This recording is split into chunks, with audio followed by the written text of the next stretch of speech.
Okay, I'm going to do a quick walkthrough if you've never used Perusall.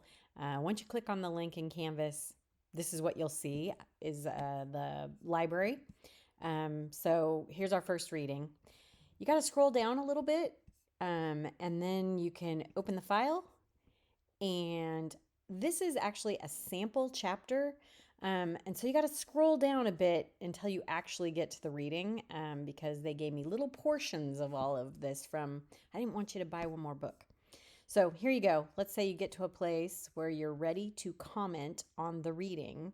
You can highlight anywhere, and then over here, your comment box pops up, and you can say something here.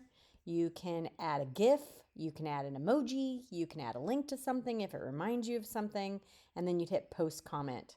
And we'll be able to see each other's comments, which is one of my favorite things, is being able to read what everyone thinks about what we're reading. So it'll be a place where we can kind of build community.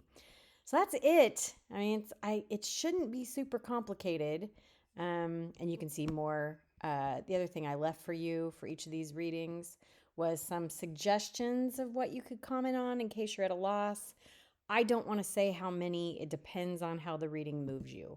So there you go. That's for each one of these. You'll scroll down, open it up, leave some comments. Can't wait to see what you think about the readings, and appreciate y'all.